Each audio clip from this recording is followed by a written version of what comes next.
Bertemu lagi dengan saya Hilda Rahmawati, SPD, calon guru penggerak angkatan 10 dari SDN Barangkai Kolong Padang 2, Kabupaten Kuala. Saat ini saya akan melakukan wawancara dengan Bapak Janji SPD. Beliau Kepala Sekolah SDN Barangkai Kolong Padang 2, Kecamatan Barangkai, Kabupaten Kuala. Wawancara kali ini sebagai pemenuhan tugas demonstrasi kontekstual metode 3.1 pengambilan keputusan berbasis nilai-nilai kualitas sebagai pemimpin. Assalamualaikum warahmatullahi wabarakatuh, Pak. Waalaikumsalam. Selamat pagi. Bagaimana kabarnya nih, Pak? Alhamdulillah sehat. Ya, alhamdulillah. Sebelumnya mohon izin, Pak, mengganggu waktu kalian sebentar. Begini, Pak, saya ada tugas dari calon guru penggerak untuk mewawancarai beberapa kepala sekolah terkait praktek pengambilan keputusan. Izinkan saya, bolehkah saya, Pak, mengajukan beberapa pertanyaan kepada Bapak? Ya, silakan. Apa yang bisa saya bantu? Selama ini, Pak, Bapak sebagai kepala sekolah di SDN Barangkai Kolong Padang 2 ini, adalah satu masalah yang Bapak hadapi sebagai pemimpin, di mana masalah itu menimbulkan dilema dalam menyelesaikannya. Jika ada, bagaimana cara Bapak menyelesaikannya? Terima kasih. Permasalahan yang ada di SDN Barangkai Kolong Padang 2 ini memang ada dimulai tahun anggaran 2023-2024, yaitu mengenai peserta didik yang tidak mau sekolah lagi karena mengikuti orang tuanya merantau ke kebun sawit, karena orang tuanya bekerja di kebun sawit. Sampai sekarang tidak masuk, sehingga waktu kenaikan kelas tadi akhirnya tidak naik kelas karena tidak mengikuti ulangan-ulangan yang diberikan oleh guru kelasnya. Terus lantas keputusan apa yang Bapak ambil saat itu? Keputusannya yaitu kami pihak sekolah mengutus salah seorang guru untuk menemui orang tuanya, dan kebetulan saat itu yang mengisi benih adalah kakek neneknya, yang mana guru tersebut intinya mengajak supaya Peri itu kembali sekolah lagi bersama dengan teman-temannya di SDN Barangkai Kolong Padang 2. Tetapi tidak ada bukti bahwa Peri tersebut kembali ke sekolah lagi. Dari Bapak yang Bapak sampaikan tadi, menurut saya keputusan Bapak ambil sudah sangat bijaksana karena pihak sekolah pun sudah melakukan berbagai usaha. Jadi dari modul yang saya pelajari saat ini, Pak, ada dua jenis dilema, yaitu dilema etika yang merupakan dilema kebenaran melawan kebenaran, dan juga bujukan moral yang merupakan kebenaran melawan kesalahan. Menurut Bapak, bagaimana Bapak dapat mengidentifikasi kasus yang Bapak hadapi, mana yang merupakan dilema etika dan mana yang merupakan bujukan moral?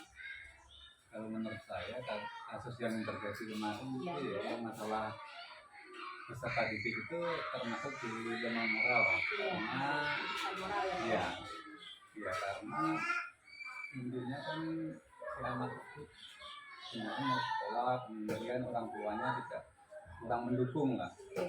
Karena saya ulang sekali lagi, selain guru juga saya sendiri juga pernah bertemu dengan orang tua siswa yang mendorong agar anaknya ke sekolahan lagi. Jawabannya iya, mau mengantar anaknya ke sekolah lagi, tetapi kenyataannya sampai sekarang tidak ada. Itu bagi saya termasuk dilema moral lah. Iya, dilema moral ya, Pak ya. Iya. Terus bagaimana Bapak menjalankan keputusan di sekolah, terutama untuk kasus-kasus di mana ada dua kepentingan yang sama-sama benar atau sama-sama mengandung nilai kebajikan, Pak? Ya, kerjasama dengan pihak sekolah, baik dewan guru, tenaga pendidikan yang lain, serta juga bahkan dengan peserta didik, ya. Intinya kolaborasi lah, kerjasama untuk memutuskan suatu masalah tersebut. Kemudian langkah-langkah atau prosedur seperti apa yang bisa Bapak lakukan selama ini? Selama ini ya yang pertama kan mengidentifikasi permasalahan, apa penyebabnya si Peri itu tidak sekolah, kemudian menanyakan masukan ke pihak orang tua, sekaligus memberi dorongan agar menyekolahkan lagi anaknya. Kemudian yang ketiga, ya mengambil keputusan tentunya juga selain dengan rapat pihak sekolah juga koordinasi dengan pihak lain, misalnya dengan bapak pengawas. Terus hal apa saja Pak yang selama ini Bapak anggap efektif dalam pengambilan keputusan pada kasus-kasus dilema etika atau kehidupan moral? Yang paling efektif ya kerjasama, kolaborasi, dan kemudian dengan keterbukaan lah, dengan adanya keterbukaan dan kerjasama, saya rasa lebih efektif untuk menyelesaikan suatu masalah. Iya. Komunikasi Ya, komunikasi. Ya. Terus apakah Bapak memiliki sebuah jadwal atau dalam sebuah penyelesaian kasus di dilema etika ini? Apakah langsung Bapak selesaikan di tempat atau memiliki sebuah jadwal untuk menyelesaikannya? Untuk prosedur seperti apa? Kalau jadwal khusus belum ada, Bu.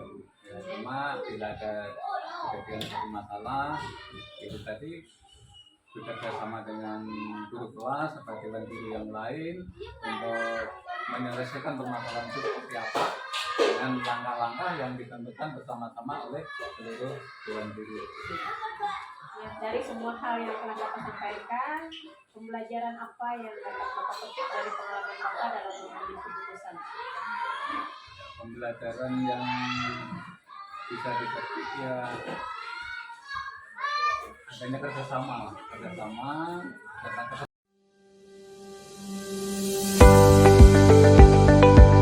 Assalamualaikum warahmatullahi wabarakatuh. Bertemu lagi dengan saya Hilda Rahmawati SPD, calon guru penggerak angkatan 10 dari SDM Barambai Kolom Kanan 2, Kabupaten Bere Petualang. Saat ini saya akan melakukan wawancara dengan Bapak Fahru Raji SPD. Beliau Kepala Sekolah SDN Sungai Raya, Kecamatan Cirebon, Kabupaten Bere Petualang. Wawancara kali ini sebagai pemenuhan tugas demonstrasi kontekstual modul 3.1 dalam pengambilan keputusan berbasis nilai-nilai kebajikan sebagai pemimpin. Assalamualaikum Pak. Waalaikumsalam warahmatullahi wabarakatuh. Bagaimana kabarnya nih Pak? Alhamdulillah sehat walafiat saya. Alhamdulillah. Sebelumnya saya mohon maaf ya Pak karena telah mengganggu waktu Bapak. Begini Pak, saya ada tugas nih dan untuk mewawancarai beberapa kepala sekolah terkait praktik pengambilan keputusan. Boleh saya mengajukan beberapa pertanyaan kepada Bapak? Silakan. Iya. Untuk pertanyaan pertama ya Pak ya, bagaimana sih selama ini Bapak mengidentifikasi kasus-kasus yang merupakan dilema etika atau bujukan moral? Saya kalau di SDN Sungai Raya ini mengadakan ya musyawarah dengan guru-guru untuk mengadakan dilema apa tadi? Dilema etika. Dilema etika. Jadi supaya yang kasus itu akan kita laksanakan dengan berjalan lancar. Terus selama ini bagaimana Bapak menjalankan keputusan pengambilan di sekolah Bapak, terutama untuk kasus-kasus di mana ada dua kepentingan yang sama-sama benar atau sama-sama mengandung nilai kebajikan, Pak? Itu pun juga saya mengambil keputusan dengan memanggil beberapa orang guru untuk memberi masukan-masukan supaya kita mengadakan musyawarah wawancara dengan baik itu dengan guru maupun orang tua murid dan muridnya, kita supaya bisa terlaksana dengan baik. Ya, baik Pak. Terus langkah-langkah atau prosedur seperti apa yang Bapak akan lakukan selama ini dalam menangani kasus itu Pak? Prosedurnya kita menjalankan dengan sesuai peraturan yang ada di sekolah agar apa yang kita laksanakan berjalan dengan lancar. Terus adalah Pak hal-hal yang selama ini Bapak anggap efektif dalam pengambilan keputusan pada kasus-kasus yang dilema etika itu Pak? Yang efektif adalah begini. Jadi suatu kasus itu harus kita pertemukan masalah itu dengan baik kepala sekolah, guru, siswa dan orang tua murid kita panggil baik itu ke kantor untuk kita wawancarai, kita bicarakan bersama-sama agar masalah itu cepat selesai dengan sebaiknya. Oke, iya, baik Pak. Kira-kira adakah tantangan dalam Bapak mengambil keputusan dalam kasus-kasus itu tersebut? Tantangan itu pasti ada, tantangan itu pasti. Tapi dengan adanya musyawarah, dengan itikat baik kita sesama warga sekolah, masalah atau tantangan itu pasti kita bisa menyelesaikan dengan baik. Iya. Apakah Bapak memiliki tatkala atau jadwal tertentu dalam penyelesaian masalah di Lematika, Pak? Ataukah langsung menyelesaikan di tempat tersebut atau memiliki jadwal untuk menyelesaikannya? Bagaimana, Pak? Begini, kalau ada masalah, kami kebiasaan di sekolah kami di sini Sungai Raya ini, kalau ada masalah langsung aja kita secepatnya kita selesaikan agar masalah itu cepat selesai dengan sebaiknya. Iya, meskipun dalam pertimbangan-pertimbangan yang sangat sulit ya Pak ya. Iya. Terus adakah seseorang atau faktor-faktor apa yang selama ini yang mempermudah atau membantu Bapak dalam pengambilan keputusan pada kasus-kasus di Lematika? Yang mempermudahkan adalah mungkin saya minta masukan dari ibu guru atau bapak guru yang ada di sini Sungai Raya, dan kita rembukan atau kita musyawarahkan dengan sebaik-baiknya, akhirnya masalah itu akan cepat selesai. Iya, ini.